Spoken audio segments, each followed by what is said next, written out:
Hello everyone, कैसे हैं आप लोग। होपफुली अच्छे होंगे और मैं आपको बता दूं मैं भी अच्छा हूं। तो बेटा आज की क्लास में हम डिस्कस करने जा रहे हैं कॉन्स्टिट्यूशनल प्रोविजंस।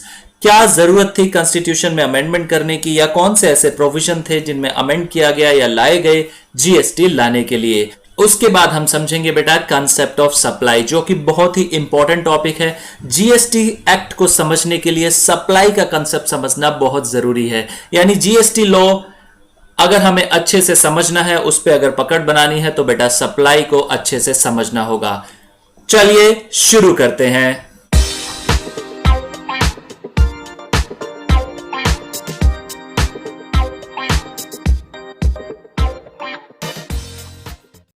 अब बात करते हैं हमारे कॉन्स्टिट्यूशनल प्रोविजन की कि क्या जरूरत थी जीएसटी लाने के लिए, कॉन्स्टिट्यूशन में चेंजेस करने की।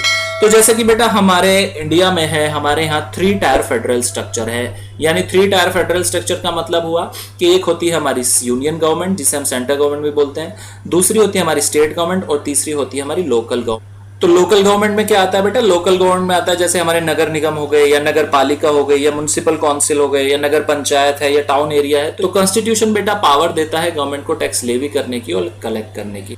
हमारा जो कॉन्स्टिट्यूशन है बेटा वो सुप्रीम लॉ है इंडिया का, और ये बेटा 25 पार्ट्स में डिवाइडेड है, जिसमें 448 आर्टिकल्स हैं और 12 शेड्यूल है। ठीक है बेटा। तो जो पावर है टैक्स की लेवी करने की और कलेक्ट करने की, डायरेक्टली और इनडायरेक्टली, वो कॉन्स्टिट्यूशन ऑफ इंडिया से ही आती है। तो उस केस में अगर कोई भी ऐसा एक्ट या रूल या नोटिफिकेशन या ऑर्डर कुछ भी ऐसा बनता है जो कॉन्स्टिट्यूशन के साथ कंफर्मिटी नहीं होती, तो वो अल्ट्रा वायर्स माना जाता है और इलीगल होता है और वॉइड होता है। समझते हैं कुछ आर्टिकल्स को जो इंपॉर्टेंट है हमारे जीएसटी लॉ के रिगार्डिंग। तो सबसे पहला आर्टिकल है आर्टिकल 265, जो बताता है कि no tax shall be levied और collected except by authority of law. यानी आर्टिकल 265 डिफाइन करता है कॉन्स्टिट्यूशन का कि कोई भी टैक्स लेवी नहीं किया जा सकता और कलेक्ट नहीं किया जा सकता accept by authority of law. यानी आर्टिकल 265 बोलता है कि कोई भी टैक्स जो है ना ही लेवी किया जा सकता है, ना ही कलेक्ट किया जा सकता है accept by authority of law. यानी प्रॉपर एक लॉ बनाना पड़ेगा एक टैक्स लगाने के लिए, लेवी करने के लिए, कलेक्ट करने के लिए। ठीक है बेटा। तो बात करते हैं बेटा आर्टिकल 245 की। कॉन्स्टिट्यूशन का पार्ट 11 जो है वो बेसिकली डील करता है relationship between union and state. Union और स्टेट के रिलेशनशिप को बताता है पार्ट 11 कॉन्स्टिट्यूशन का, कि जो पार्लियामेंट है वो लॉज बना सकता है। कहां के लिए बना सकता है? फॉर द होल और any part of territory of India, यानी पूरे इंडिया के लिए या किसी भी इंडियन टेरिटरी के लिए। And the legislature of state, और जो स्टेट है, स्टेट के जो लेजिस्लेचर है वो सिर्फ और सिर्फ लॉ किसके लिए बना सकते हैं? या तो अपने पूरे स्टेट के लिए या स्टेट के किसी पार्ट के लिए। समझ आया बेटा। बाद में वो बोलते हैं no law made by parliament shall be deemed to be invalid on the ground that it would have extra territorial operation. अगर कोई लॉ बना दिया है पार्लियामेंट ने जिसका ऑपरेशन एक्स्ट्रा टेरिटोरियल है, टेरिटरी के बाहर है, टेरिटरी से ज्यादा है, तो उस केस में उस लॉ को इनवैलिड नहीं माना जाएगा, इस बेसिस पर कि वो जो लॉ है वो क्या है, एक्स्ट्रा, उस लॉ का क्या है, एक्स्ट्रा टेरिटोरियल ऑपरेशन है। Next article 246। तो आर्टिकल 246 में है क्या? बेसिकली आर्टिकल 246 का एक 7th शेड्यूल है बेटा, और उस 7th शेड्यूल में 3 लिस्ट दी गई है, लिस्ट 1, लिस्ट 2, लिस्ट 3। अब ये बताती क्या है? लिस्ट 1 में है यूनियन लिस्ट। इसमें वो मैटर्स बताए गए हैं जिसके ऊपर पार्लियामेंट लॉ बना सकता है, और सिर्फ पार्लियामेंट ही बना सकता है, एक्सक्लूसिव राइट है। लिस्ट 2 जो है वो स्टेट की लिस्ट है। इसमें वो मैटर्स बताए गए हैं जिसमें स्टेट गवर्नमेंट जो है लॉ बना सकता है, और ये सिर्फ और सिर्फ स्टेट गवर्नमेंट ही बना सकता है, एक्सक्लूसिव राइट है स्टेट गवर्नमेंट के पास इन मैटर्स पर लॉ बनाने के लिए। बात करते हैं लिस्ट 3 की, वो है कंकरेंट लिस्ट। कंकरेंट लिस्ट में क्या है? दोनों सेंट्रल गवर्नमेंट और स्टेट गवर्नमेंट दोनों को पावर मिली हुई है कि वो लॉ बना सकते हैं उन मैटर्स पर जो लिस्ट 3 में स्पेसिफाई है। ठीक है बेटा। तो अब देखते हैं कि ये जरूरत क्या थी, क्यों लेके आए कॉन्स्टिट्यूशन 101 अमेंडमेंट एक्ट 2016 क्यों लेके आए थे, जैसा कि हमने पढ़ा था फर्स्ट क्लास में। तो बेटा समझिए पहले क्या पोजीशन थी। पहले होता क्या था बेटा, देखिए सेंट्रल गवर्नमेंट के पास पावर थी कि बेटा वो एक्साइज ड्यूटी लेवी कर सके, किस पर? ऑल गुड्स प्रोड्यूस और मैन्युफैक्चर इन इंडिया, सारे गुड्स जो इंडिया में प्रोड्यूस हो रहे हैं या मैन्युफैक्चर हो रहे हैं। और स्टेट के पास क्या था बेटा? स्टेट के पास पावर थी कि वो लेवी करे उनके ऊपर वैल्यू एडेड टैक्स। कब करे? Once the goods enter the stream of trade, जब उन गुड्स का क्या होने लगे? ट्रेड होने लगे, यानी एक बार मैन्युफैक्चर पूरा हो गया, अब वो ट्रेडिंग में आ गए, तो उसके बाद उनके ऊपर क्या लगता था, वैट लगा करता था। ठीक है बेटा, इतना समझ आ गया। चलिए आगे, जो इंटर स्टेट सेल्स हुआ करती थी, इंटर स्टेट यानी दो स्टेट के बीच में, उसके ऊपर जो है सेंट्रल सेल्स टैक्स लगा करता था, यानी सीएसटी सेंटर का था, ये सेंट्रल सेल्स टैक्स लगा करता था। But the tax was collected and retained entirely by the state, लेकिन जो ये टैक्स था वो कलेक्ट हो जाया करता था और किसके पास रह जाता था, स्टेट के पास रह जाया करता था। एक प्रॉब्लम ये थी। दूसरी हम बात करें सर्विसेज की, तो सर्विसेज पे एक्सक्लूसिवली टैक्स कौन लगाता था, सेंटर लगाता था, together with applicable cess, applicable cess यानी जो सेस वगैरह हुआ करते थे सर्विस टैक्स में। Besides there were state specific levies like entry tax, octroi, luxury tax, entertainment tax, lottery and betting tax, local taxes levied by panchayats etcetera. इसके अलावा state specific levies भी लगा करती थी, यानी कुछ स्टेट में स्पेसिफिक लेवीज थी, जैसे एंट्री टैक्स हुआ करता था, ऑक्ट्रॉय हुआ करती थी, लग्जरी टैक्स लग जाया करता था, एंटरटेनमेंट टैक्स लग जाया करते थे, लॉटरी एंड बैटिंग टैक्स अलग लगते थे। उसके अलावा अगर कोई लोकल गवर्नमेंट ने टैक्स लगाया हुआ है तो वो भी लोकल टैक्स लग जाया करते थे। तो बेसिकली था क्या बेटा, रिटायर की हमने फेडरल स्ट्रक्चर डिस्कस किया, centre, state, local authority. Centre भी टैक्स लगाता था, स्टेट भी टैक्स लगाता था और लोकल अथॉरिटीज भी टैक्स लगाती थी। और अभी तक हमने क्या पढ़ा, सेंटर के जो मैटर हैं उन पे सेंट्रल टैक्स लगा सकता था, स्टेट के जो मैटर है उन पे स्टेट टैक्स लगा सकता था, ये हमने पढ़ा। और एक कंकरेंट लिस्ट भी थी कि जो सेंट्रल और स्टेट दोनों गवर्नमेंट उस पे टैक्स लगा सके। ठीक है बेटा, अब जो गुड्स इंडिया में इंपोर्ट होते थे या इंडिया से एक्सपोर्ट हुआ करते थे, उसमें केवल और केवल सेंटर गवर्नमेंट को पावर थी कि वो उन पे कस्टम ड्यूटी लगा सके या एक्सपोर्ट ड्यूटी लगा सके, ये सेंटर गवर्नमेंट के पास पावर थी। जब जीएसटी आना था तो जीएसटी लाने के लिए बेटा इस वजह से क्या था, एक अमेंडमेंट की रिक्वायरमेंट थी कॉन्स्टिट्यूशन में। क्यों थी, ताकि वो इंटीग्रेट कर सके इन सारे टैक्सेस को, यानी स्टेट भी और सेंटर भी गुड्स और सर्विस पर एक साथ टैक्स लगा सके। इस वजह से एक जरूरत थी, एक नीड थी कॉन्स्टिट्यूशन में ये अमेंडमेंट करने की कि वो इंटीग्रेट हो जाए, सेंट्रल एक्साइज ड्यूटी या एडिशनल ड्यूटी या वैट या स्पेसिफिक टैक्स या सर्विस टैक्स वगैरह जो ये लगा करते थे, उन सबको एक इंटीग्रेटेड और कॉम्प्रिहेंसिव मैनर में बना दिया जाए और दोनों गवर्नमेंट को पावर मिल जाए, स्टेट को भी पावर मिल जाए और सेंटर को भी पावर मिल जाए कि वो गुड्स और सर्विसेज को कंबाइनली टैक्स लगा सके। ऐसा कॉन्स्टिट्यूशन में कहीं भी नहीं लिखा था, इस वजह से जो है ये अमेंडमेंट लानी पड़ी। और जैसे कि हमने पढ़ा था कॉन्स्टिट्यूशन 101 अमेंडमेंट एक्ट 2016 फिर बन गया था और इसके अंदर बेटा 20 सेक्शन है और इसी में एक नया आर्टिकल जो है वो इंसर्ट किया गया, आर्टिकल नंबर 279A, एम्पावर करता था हमारे प्रेसिडेंट को कि वो एक कंस्टिट्यूट करें जीएसटी काउंसिल, जो नोटिफाई कर दी 12 सितंबर 2016 को नोटिफाई कर दी गई थी। बाकी के जो प्रोविजन थे इस कॉन्स्टिट्यूशन अमेंडमेंट एक्ट के, उन्हें नोटिफाइड किया गया विद इफेक्ट फ्रॉम 16 सितंबर 2016। ठीक है बेटा, चलिए बात करते हैं कुछ कॉन्स्टिट्यूशन अमेंडमेंट एक्ट 2016 की। उसमें जो है नया आर्टिकल इंट्रोड्यूस किया गया, आर्टिकल नंबर 246A। उसने क्या किया, बेसिकली जो पुराना आर्टिकल था 246 और 254 को उन्हें ओवर रूल कर दिया। लैंग्वेज देखो बेटा, ध्यान दो क्या यूज हो रही है, not with standing anything contained, यानी जो 246 और 254 में लिखा है वो कुछ भी नहीं माना जाएगा। Not with standing anything content, कुछ भी जो भी 246 और 254 में लिखा है ये आर्टिकल उसे ओवर रूल कर रहा है। Not with standing anything contain in article 246 and 254, parliament and subject two clause 2, the legislature of every state have power to make laws with respect to goods and service tax imposed by the union or by such state। यानी किसे power दे दी गई, अब state को भी, state legislature को भी power दे दी गई और सेंटर को भी पावर दे दी गई कि वो कंबाइनली क्या बनाए, गुड्स और सर्विसेज के रेस्पेक्ट में वो लॉज बना सकते हैं। अर्लियर ऐसा नहीं था। गुड्स में क्या होता था, पहले गुड्स पे टैक्स कौन लगाता था बेटा, मैन्युफैक्चरिंग में लगाता था सेंटर, और जब वो ट्रेडिंग में आ जाते थे तो उस पे लगाता था स्टेट, और सर्विसेज पे केवल और केवल कौन लगाता था, सेंटर लगाता था। अब कंबाइन पावर दे दी गई किसके थ्रू, आर्टिकल नंबर 246A के थ्रू।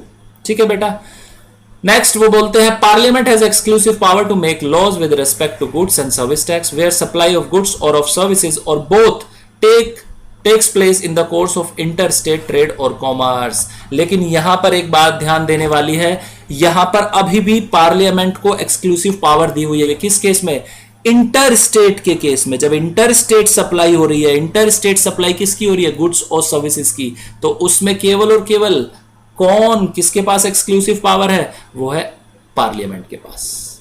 ठीक है बेटा, समझ आ गया? समझ गए? तो ये था बेटा हमारा आर्टिकल 246 ए। अब समझते हैं एक दूसरा article, article 269 A. Article 269 A बोलता है GST on supplies in the course of inter state trade और commerce shall be levied and collected by the government of India. यानी जो इंटर स्टेट सप्लाई हो रही है उस पर कौन टैक्स लगाएगा? जीएसटी कौन लगाएगा? Government of India. And such tax shall be apportioned between the union and the states in the manner as may be provided by the parliament by law on the recommendation of the GST council।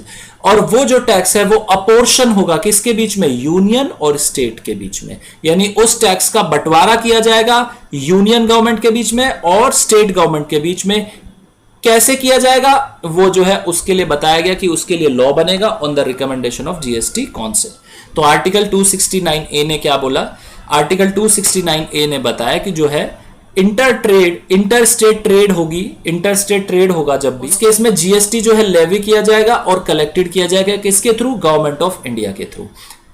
तो यहां पर बात किसकी हो रही है? IGST की बात हो रही है। इंटर स्टेट सप्लाई हो रही है, इंटर स्टेट पे हमने पढ़ा था आईजीएसटी लगती है। तो आईजीएसटी लग रहा है, कौन लगा रहा है? गवर्नमेंट ऑफ इंडिया, यानी यूनियन गवर्नमेंट, सेंट्रल गवर्नमेंट को यहां पे पावर दी गई है।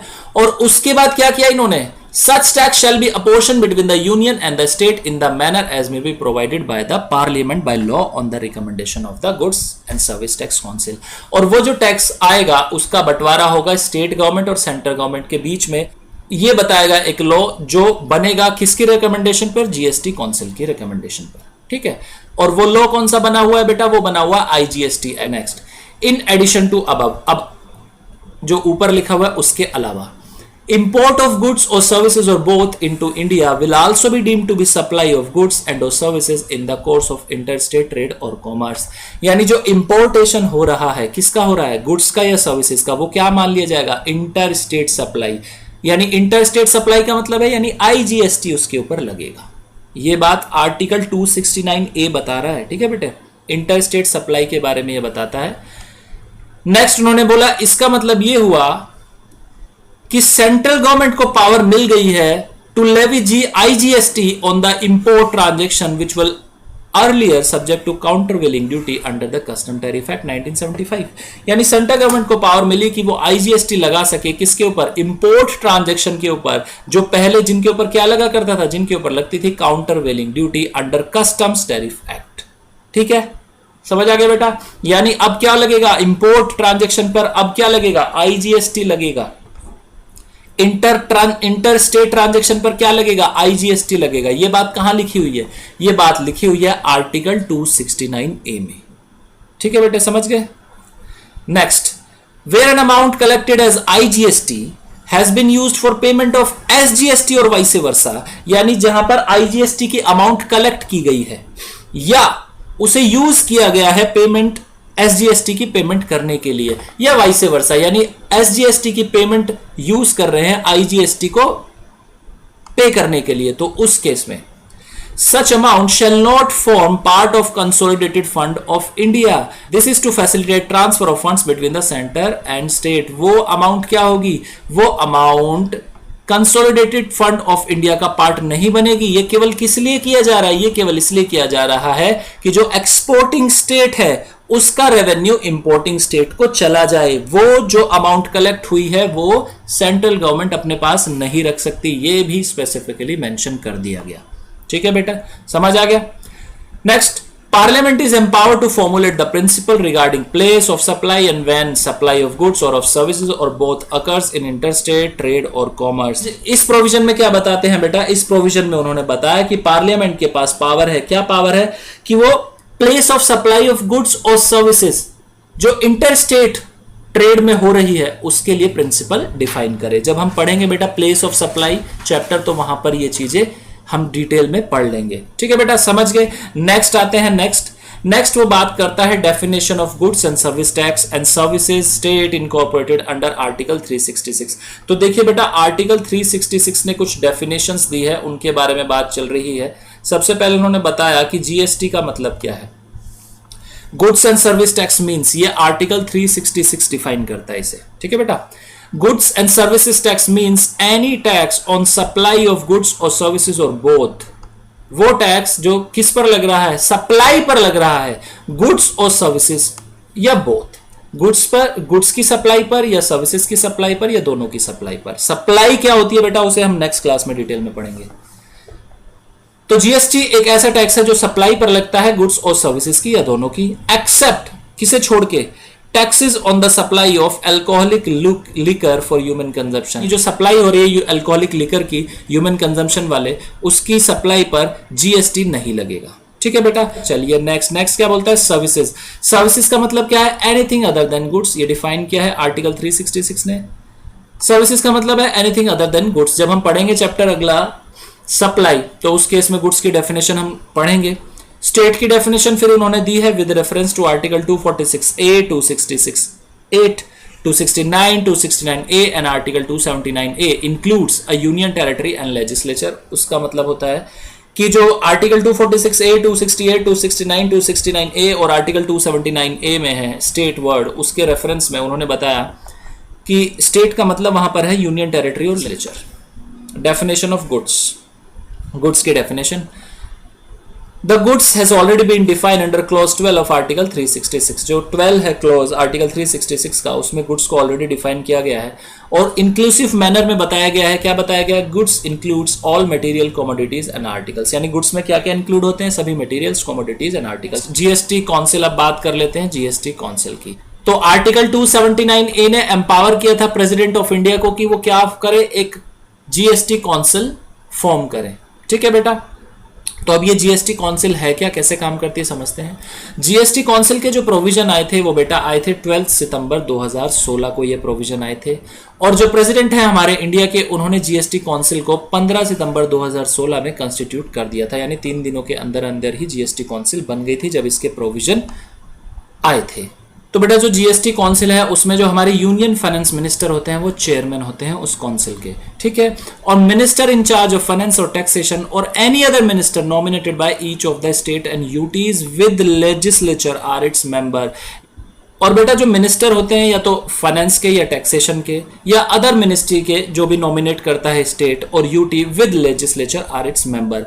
यानी केवल जीएसटी काउंसिल के वही स्टेट, वही यूटीज मेंबर बन सकते हैं जिनका लेजिस्लेचर है, ठीक है, जैसे दिल्ली और पुडुचेरी। यूनियन फाइनेंस मिनिस्टर क्या हो गए, चेयरमैन हो गए इस काउंसिल के। और जो स्टेट के मिनिस्टर होते हैं या तो फाइनेंस के या टैक्सेशन के या अदर मिनिस्टर जो नॉमिनेट करता है स्टेट या यूटीज, वो भी इसके मेंबर होते हैं। The union minister of state in charge of revenue और finance is also its member. जो हमारे यूनियन मिनिस्टर होते हैं, कौन से, इन चार्ज ऑफ रेवेन्यू और फाइनेंस, वो भी इसके मेंबर होते हैं। अब बात करते हैं फंक्शन की। The function of the council is to make recommendation to the union and the state on important issues like tax rate, exemption, threshold limit, dispute resolution. तो बेसिकली बेटा ये क्या रिकमेंड करती है जीएसटी काउंसिल, ये recommend करती है important issue जैसे कि टैक्स रेट हो गया, एग्जाम्पशंस हो गई, थ्रेशोल्ड लिमिट्स हो गई या डिस्प्यूट रिजोल्यूशन हो गया। तो आमतौर पर जो आप ये देखते हैं कि जीएसटी में ये चेंज आ गया, ये चेंज आ गया, तो बेटा ये जीएसटी काउंसिल की रिकमेंडेशन पर ही ये चेंज जो है सेंट्रल गवर्नमेंट या स्टेट गवर्नमेंट लाती है। Next is it shall recommend the special provision with respect to the special category state. Basically जो जीएसटी एक्ट है उसमें 11 स्पेशल कैटेगरी स्टेट बनाए गए हैं। उनकी क्या जरूरत है जब हम पढ़ेंगे रजिस्ट्रेशन चैप्टर या जब हम पढ़ेंगे कंपोजिशन स्कीम, तो वहां पर हम उसे समझेंगे। बेटा ये जो 11 स्पेशल कैटेगरी के स्टेट है, इन्हें जीएसटी एक्ट में एक अलग तरीके से स्पेशल ट्रीटमेंट दिया जाता है और इन स्पेशल कैटेगरी स्टेट्स के रिगार्डिंग जो भी प्रोविजन बनते हैं उसको भी जीएसटी काउंसिल रिकमेंड करता है। ये इस पॉइंट में बताया गया है। नेक्स्ट आता है जीएसटी काउंसिल रिकमेंड कर सकता है वो डेट जिस पर क्या होगा, जीएसटी लेवी होगा।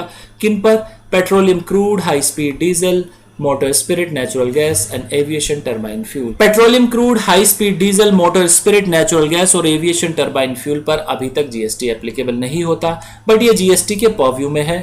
तो जीएसटी काउंसिल रिकमेंड कर सकता है वो डेट जिस पर जिस दिन से इन पर जीएसटी लगना शुरू हो जाए, ये बात इसमें लिखी है। नेक्स्ट वो बात करते हैं कि जब मीटिंग होती है जीएसटी काउंसिल की तो डिसीजन कैसे पास होंगे। Every decision of the GST Council is taken by majority of not less than 3/4 of the weighted votes। तो बात करते हैं कोई भी अगर डिसीजन पास हो रहा है जीएसटी काउंसिल का तो वो पास होना चाहिए मेजोरिटी के थ्रू, और मेजोरिटी का मतलब है not less than 3/4 of the weighted votes. जो वेटेड वोट्स हैं उनका 3/4 कम से कम होना चाहिए। 3/4 से ज्यादा हो सकता है बट 3/4 से कम नहीं हो सकता। और ये वेटेड वोट्स किसके हैं? Of the members present and voting. वो जो मेंबर प्रेजेंट हैं वोटिंग के टाइम और वोट कर रहे हैं उनका वेटेड वोट। तो बेटा वेटेड वोट के बारे में अगर समझे तो फर्दर बताया गया कि सेंटर की जो वेटेज है वोट के वो है 1/3 ऑफ टोटल वोट्स कास्ट। यानी जितनी भी वोट कास्ट हुई हैं सेंटर को उसका वेटेज मिलता है टोटल वोट का 1/3, ये वेटेज है। और स्टेट गवर्नमेंट की अगर हम बात करें तो स्टेट गवर्नमेंट को वोटेज मिलता है 2/3 का, जितनी भी वोट कास्ट हुई है उस मीटिंग में। तो डिसीजन कैसे पास होगा? डिसीजन पास होगा मेजोरिटी के थ्रू, और मेजोरिटी का मतलब है not less than 3/4 of the weighted votes of the member present. यानी जो मेंबर प्रेजेंट है उनकी वोट का वेटेज का 3/4 होना चाहिए। और वेटेज के बारे में क्या बताया? वेटेज के बारे में बताया कि जो सेंटर को वेटेज मिलती है वो टोटल वोट जो कास्ट हुई है उसका 1/3 मिलती है, और स्टेट गवर्नमेंट को मिलती है जो टोटल वोट कास्ट हुई है उसका 2/3 उन्हें मिलती है वेटेज। ठीक है बेटा, तो ये था बेटा हमारा इंट्रोडक्शन चैप्टर जीएसटी का। तो बेटा अब जो हम टॉपिक स्टार्ट करने वाले वो है सप्लाई अंडर जीएसटी। सप्लाई क्या होती है? तो बेटा समझिए किसी भी टैक्स में टैक्सेबल इवेंट का बहुत इंपॉर्टेंट रोल होता है उस टैक्स को लेवी करने के लिए। अर्लियर टैक्स रेजिम में क्या हुआ करता था बेटे? जो इनडायरेक्ट टैक्सेशन सिस्टम हुआ करता था वहां पर जो टैक्स लेवी होती थी तो वहां पर कुछ इश्यूज आ जाते थे। जैसे अगर हम बात करें एक्साइज की तो एक्साइज जो लगता था वो लगता था मैन्युफैक्चर होने पर। तो क्वेश्चन ये अराइज होता था, डिस्प्यूट ये अराइज होती थी कि मैन्युफैक्चर हो रहा है या नहीं हो रहा। दूसरी तरफ देखें सर्विस टैक्स की या सेल्स टैक्स की तो वहां पर यह होता था कि गुड्स की सेल हुई या नहीं हुई, या सर्विस प्रोवाइड की गई या नहीं प्रोवाइड की। तो ये सारे जो क्वेश्चन आते थे वो डिस्प्यूट अराइज करते थे। असेसी बोलता था कि नहीं इस केस में मैंने मैन्युफैक्चर नहीं किया, डिपार्टमेंट कहता था कि नहीं आपका मैन्युफैक्चर है इसलिए इस पर लगेगी एक्साइज ड्यूटी। असेसी बोलता था कि ये सेल नहीं हो रही है, डिपार्टमेंट कहता है सेल हो रही है। ऐसा ही हाल बेटा था सर्विस का। सर्विस में डिपार्टमेंट बोलता था कि असेसी ने सर्विस प्रोवाइड करा दी है, जबकि असेसी बोलता था कि मैंने अभी कोई सर्विस प्रोवाइड नहीं की है। तो ये सारे जो इश्यूज थे इनसे कन्फ्लिक्शन अराइज होता था और कन्फ्लिक्ट होकर ये लिटिगेशन का रूप ले लिया करती थी। तो इन्हीं सारे सवालों को जो है जीएसटी लॉ ने क्या किया, सिंपली सप्लाई का कंसेप्ट लेके आए। उन्होंने क्या बताया? सप्लाई। तो टैक्सेबल इवेंट जो है बेटा वो जीएसटी में वो है सप्लाई। यानी अगर सप्लाई हो गई है तभी जीएसटी लेवी होगा। तो बात करते हैं, समझते हैं meaning and scope of supply जो डिफाइन करता है सेक्शन 7 ऑफ सीजीएसटी एक्ट। ठीक है बेटा, चैप्टर 3 में ये डिफाइन किया गया है जिसका नाम है levy and collection of tax, और चैप्टर 3 के अंडर आता है सेक्शन 7 ऑफ सीजीएसटी। तो समझते हैं बेटा क्या होता है। आइए एक बार सेक्शन को समझते हैं अच्छे से कि सेक्शन 7 बोलता क्या है, किस बारे में बात करता है। तो concept of supply section 7 of CGST act. पहले हम इसे समझेंगे कि लॉ ने सेक्शन में क्या लिखा हुआ है, ध्यान से समझेंगे, बहुत ही इंपॉर्टेंट कंसेप्ट है सप्लाई का। तो section 7 subsection 1 clause A. Section 7 meaning and scope of supply. तो बेटा क्या बोलता है सेक्शन 7 का सबसेक्शन 1 और क्लॉज ए? शुरुआत हुई है सप्लाई इंक्लूड्स, यानी सप्लाई इंक्लूड करती है क्या? All forms of supply of goods और services or both, such as sale, transfer, barter, exchange, license, rental, lease or disposal made or agreed to be made for a consideration by a person in the course or furtherance of business। ठीक है बेटा, ये बोला गया। क्या बोलते हैं कि सप्लाई इंक्लूड करती है ऑल फॉर्म्स ऑफ सप्लाई, सभी तरह की फॉर्म्स सप्लाई की। किसकी? गुड्स और सर्विसेज की, या दोनों की। जैसे उन्होंने साथ में एग्जाम्पल भी दी है, जैसे sale, transfer, barter, exchange, licence, rental, lease और डिस्पोजल, मेड जो हो चुका है, और अग्रीड टू बी मेड, यानी सिर्फ अभी क्या हुआ, अग्रीमेंट हुआ है, अभी नहीं किया गया है, अग्री कर रहे हैं आप, agreed to be made for a consideration, consideration के लिए, किसके द्वारा, एक पर्सन के द्वारा, क्यों, इन द कोर्स और फर्दरेंस ऑफ बिजनेस। तो बेटा जो ये डेफिनेशन की शुरुआत की गई है, आप ध्यान दे तो लिखा हुआ क्या है, सप्लाई इंक्लूड्स, यानी इंक्लूसिव डेफिनेशन है। ठीक है बेटा, इंक्लूसिव डेफिनेशन दी गई है और बोल रही है all forms of supply of goods और सर्विसेज। तो सबसे पहले हमें समझना होगा कि ये गुड्स और सर्विसेज क्या होते हैं। तो बात करें बेटा गुड्स होते क्या हैं। गुड्स के बारे में डिफाइन किया गया है, गुड्स मीन्स, गुड्स का मतलब है every kind of movable property, सभी प्रकार की मूवेबल प्रॉपर्टी गुड्स होती हैं, बट एक्सक्लूड्स, क्या छोड़ दिए गए हैं, मनी एंड सिक्योरिटीज, उन्हें बाहर कर दिया गया है, वो इसमें इंक्लूड नहीं है। इंक्लूड्स, और क्या क्या इंक्लूड्स है, actionable claim, growing crops, grass and things attached to forming part of the land which are agreed to be severed before supply और under a contract of supply। यानी गुड्स क्या होते हैं, गुड्स का मतलब जो बताया वो कहा कि गुड्स का मतलब है every kind of movable property, सभी प्रकार की जो मूवेबल प्रॉपर्टी है वो गुड्स होते हैं। और उसमें क्या क्या इंक्लूड्स कर लिया गया, एक्शनेबल क्लेम को इंक्लूड्स कर लिया गया। एक्शनेबल क्लेम क्या होते हैं बेटा, अभी डिस्कस करते हैं। उसमें एक्शनेबल क्लेम को इंक्लूड कर लिया गया, और क्या क्या इंक्लूड किया गया, ग्रोइंग क्रॉप्स भी उसी का पार्ट है, grass and things attach to और forming part of the land, वो भी उसी का पार्ट है। और ये ग्रास जो है, ये जो थिंग्स अटैच्ड हैं लैंड के साथ, ये कब तक है, which are agreed to be severed before supply और under a contract of supply, यानी जो लैंड से दूर कर रहे हैं, लैंड से हटा रहे हैं, उन्हें गुड्स कंसिडर किया गया है। लैंड को गुड्स कंसिडर नहीं किया गया, यहां पर ध्यान देना बेटा, यहां पर लैंड को जो है गुड्स कंसिडर नहीं कर रहे हैं। ग्रोइंग क्रॉप्स, इसे गुड्स माना है। Grass and things attach to और forming part of the land which are agreed to be severed before supply और under a contract of supply, यानी जो लैंड पर ग्रास है या थिंग्स अटैच्ड हैं उन्हें हटा लिया गया है। कब हटा लिया गया है, बिफोर सप्लाई, सप्लाई करने से पहले या एक कॉन्ट्रैक्ट ऑफ सप्लाई में। ठीक है बेटा, समझ आ गया, लैंड जो है वो गुड्स नहीं है एज पर दिस डेफिनेशन। आप समझते हैं कि एक्शनेबल क्लेम क्या होता है, क्या होते हैं एक्शनेबल क्लेम। आइए डेफिनेशन पर एक्शनेबल क्लेम की। तो एक्शनेबल क्लेम को समझिए बेटा, क्या होता है, actionable claim means a claim to any debt. अभी यहीं पर देखना, जितना मैं अंडरलाइन करा रहा हूं सिर्फ वो पढ़ो। Actionable claim means a claim to any debt और टू एनी बेनिफिशियल इंटरेस्ट। इतना समझ आ गया, कोई डेट का क्लेम या कोई बेनिफिशियल इंटरेस्ट, किसमें, in movable property, not in the possession, कौन सी मूवेबल प्रॉपर्टी में, जो पोजेशन में नहीं है, ईदर एक्चुअल और कंस्ट्रक्टिव, यानी बेनिफिशियल इंटरेस्ट कैसा हो सकता है, या तो एक्चुअल हो सकता है या कंस्ट्रक्टिव हो सकता है, ऑफ द क्लेमेंट, जो क्लेम कर रहा है उसका, which the civil courts recognize as affording grounds for relief, whether such debt or beneficial interest be existence, accruing, conditional or contingent। और ये डिफाइन कर रहा है section 2 subsection 1 of CGST act, read with section 3 of the transfer of property act 1882। तो समझिए बेटा, actionable claim के बारे में वो क्या बताना चाहते हैं। एक्शनेबल क्लेम के बारे में वो बता रहे हैं, एक्शनेबल क्लेम का मतलब है कि डेट का कोई क्लेम या कोई बेनिफिशियल इंटरेस्ट का क्लेम। ये बेनिफिशियल इंटरेस्ट का क्लेम किससे रिलेट होना चाहिए, इमूवेबल प्रॉपर्टी में होना चाहिए। ठीक है बेटा, नॉट इन पोजेशन, जो पोजेशन में नहीं है। और ये बेनिफिशियल इंटरेस्ट इधर एक्चुअल हो सकता है या कंस्ट्रक्टिव हो सकता है। और क्लेम किसका होना चाहिए, क्लेममेंट का होना चाहिए, यानी जो क्लेम कर रहा है। और जो क्लेम कर रहा है उसका दावा सिविल कोर्ट क्या करे, रिकॉग्नाइज करे। ठीक है बेटा, इतना समझ आ गया। अब जो मैंने छुड़वाया आपसे उसकी बात कर लेता हूं।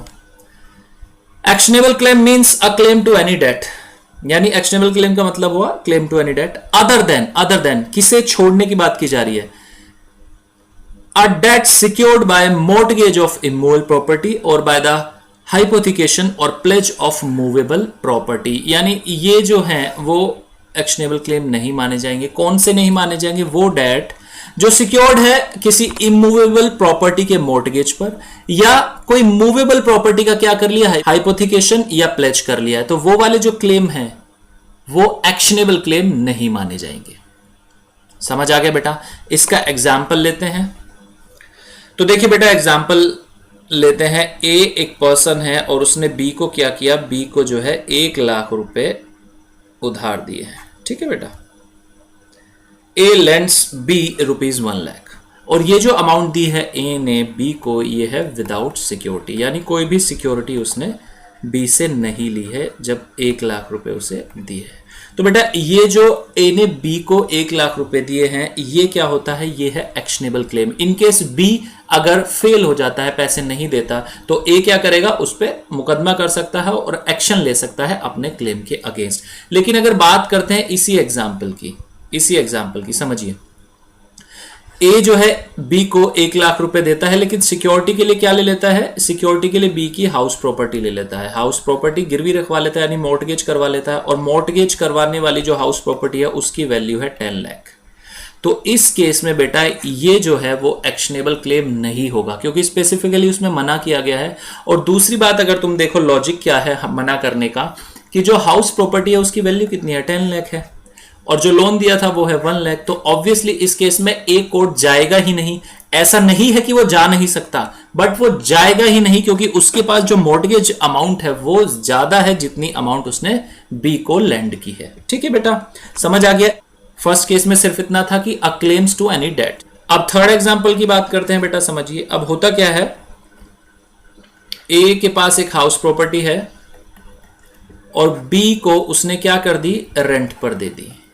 ठीक है, अब पोजीशन बी के पास है, ए के पास नहीं, क्योंकि रेंट उसने दे दी। ठीक है, इन केस अब बी अगर रेंट नहीं देता है, तो ए क्या कर सकता है, ए बी के अगेंस्ट स्यू कर सकता है और अपना रेंट रिकवर कर सकता है। तो ये भी एग्जाम्पल किसका बेटा, एक्शनेबल क्लेम का ही एग्जाम्पल है। ठीक है, समझ आ गया? अब थर्ड केस को ही फोर्थ एग्जाम्पल बनाते हैं। सपोज सेम कंडीशन है, ए ने जो है, ए के पास एक हाउस प्रॉपर्टी है और उसने बी को जो है रेंट पर दी हुई है।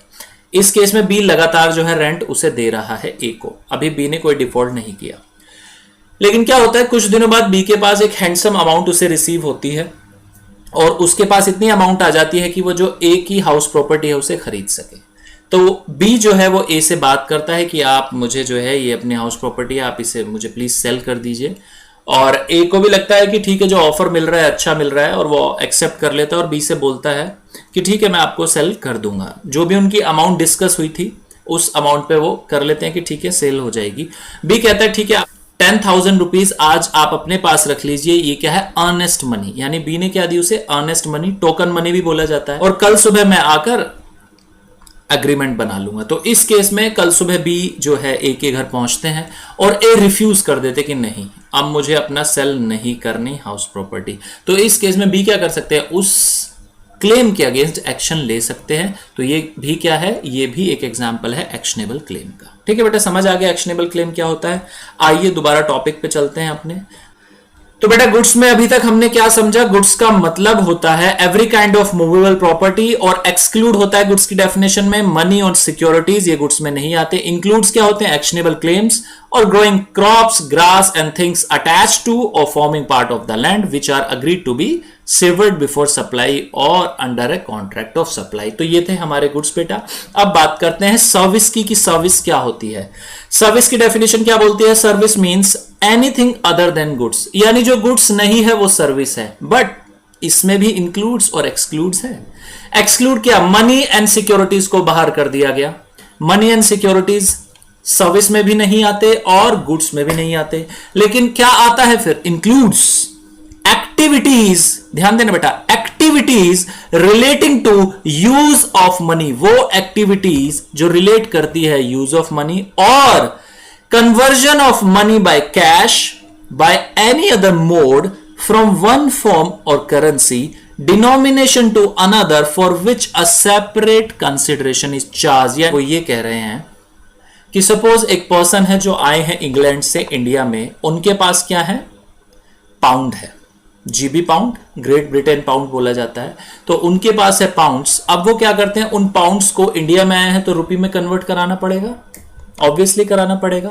अब वो उस मनी को क्या करवाते हैं, कन्वर्ट कराते हैं इंडियन बैंक के थ्रू। इंडियन बैंक करता है कि ठीक है कन्वर्ट हो जाएगा, बट जब कन्वर्ट हम करेंगे तो हम अपना एक कन्वर्जन चार्ज लेंगे आपसे, ठीक है।